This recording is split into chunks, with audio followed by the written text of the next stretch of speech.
Hello students, aldol condensation is one of the important topics for your board exam as well as competitive exams.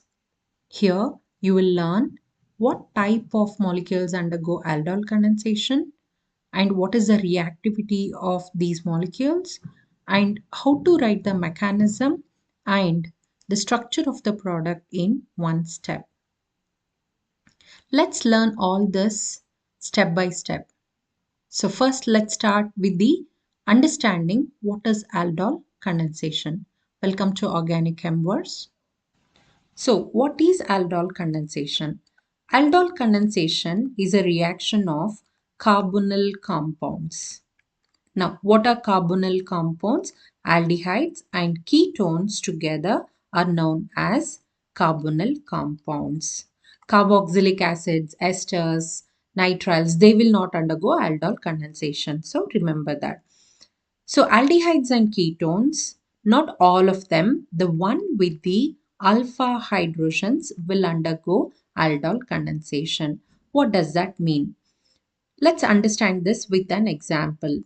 Let's take a aldehyde, right? With two carbon means we can call this as ethanal, or the common name is acetaldehyde, right? So this is the functional group. Aldehyde is a functional group. The carbon attached to the functional group is called as alpha carbon. And the hydrogens attached to the alpha carbon is called as alpha hydrogens. You see there are 4 hydrogens in the molecule, but only 3 of them are alpha hydrogens. Okay. Say let's take for example a formaldehyde, which is also known as methanol, right? Here aldehyde is a functional group and there is no alpha carbon, right? So if there is no alpha carbon, no alpha hydrogen, this cannot be a alpha hydrogen. Now you know the reason, right? Because it's directly attached to the functional group. So 0 alpha hydrogen, that means no aldol condensation for the given molecule. Let's take ketone.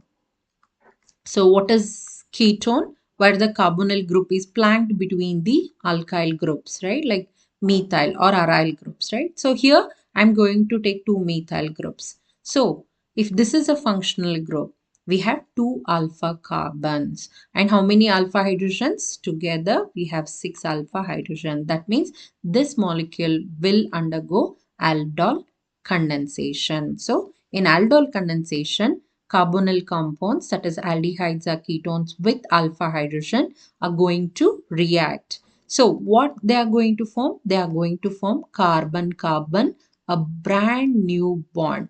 So there is a bond formation between, so it's happening between either 2 aldehydes or 2 ketones or combination of these aldehydes and ketones. We can do that as well.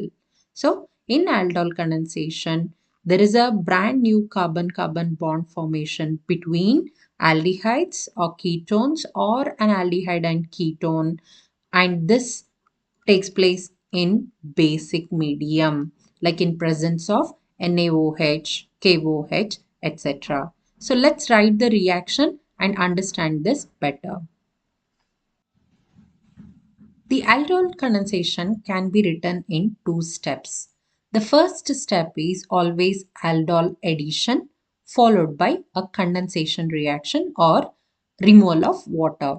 So what exactly it means is whenever you take an aldehyde with alpha hydrogen, treat with the base, it's going to react with its own type of molecule. That's why it's also called as self-condensation. So then what happens? It's going to form a carbon-carbon bond, as I told earlier, right? This is a new bond formed between these 2 molecules, and it is going to form a compound with aldehyde as well as alcohol. So since it is having aldehyde here, right, and alcohol here, which is also named as all, right? So aldol. That's why this product name is called as aldol product. And this is a reversible reaction.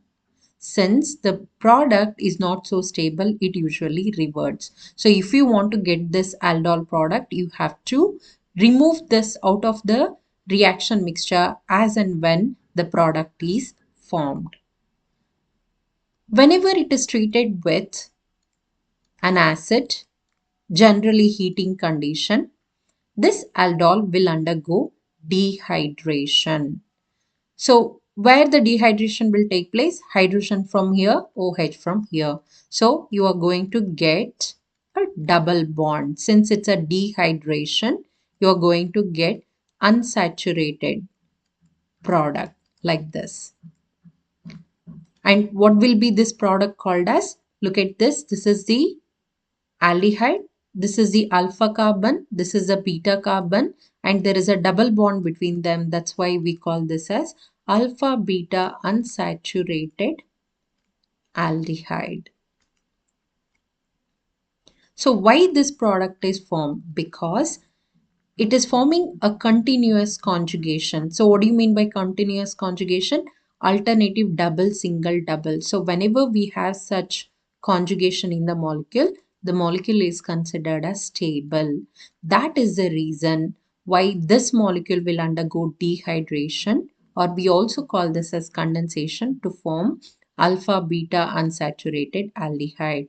So when do you call it as condensation? When two molecules react together and a small molecule like water, ammonia, methanol is removed after the product is formed, right? So from this, you're going to remove a water molecule here.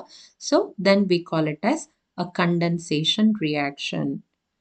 Always we are going to get alpha beta unsaturated carbonyl compound. If you start the reaction with aldehyde, alpha beta unsaturated aldehyde. If you start with the ketone, it's going to be alpha beta unsaturated ketone. So let's write the reaction for a ketone now. In the given reaction, the reactants are ketones and they do have alpha hydrogens. That means what? They do undergo aldol condensation. So how to write the product here? So for that, it's better to learn the mechanism of the reaction, because once you know how to write the mechanism of the reaction, it would be easier for you to write the structure of the product in one step. And you see here, I have written this special arrows. That means what? This is also a reversible reaction. So that means what? In order to get this product as a higher yield product, right? You have to remove this product from the reaction mixture as and when it is formed. Now, you see here three carbons, three carbons. So we need to have six carbons in the product. 1, 2, 3, 4, 5, 6. As I told earlier, it should form a keto and alcohol. So we can call this as ketol, but generally we can call this as aldol also, because it was first observed in aldehyde molecules. That's why the name aldol is considered for whether it's a aldehyde or ketone reactant. Now, check whether this is the beta hydroxy. That means what? If this is the alpha carbon and this is beta, right? So beta hydroxy carbonyl will undergo removal of water or not? Yes, it will undergo. Why so? Because it is going to form the alpha beta unsaturated. Wherever you have the alpha beta, that's where the double bond is going to be formed like this. Right? So this is the alpha beta unsaturated ketone compound. Unsaturated ketone. So first step is aldol addition, then the condensation as you have removed the water molecule, and then check for the number of carbons. If you have started with 3 plus 3 carbons, the product must have 6 carbons and it has to be alpha beta unsaturated ketone. So this is how you have to write the aldol condensation reactions. Make sure that the first step is written as a reversible reaction, or they are in dynamic equilibrium. The next step is a forward reaction, because the product formed is a stable product as it is in conjugation with the carbonyl product form. So How to write this product in one step? For that, you need to know the mechanism as I told earlier. So let's learn the mechanism of these two reactions. Thank you for watching this video.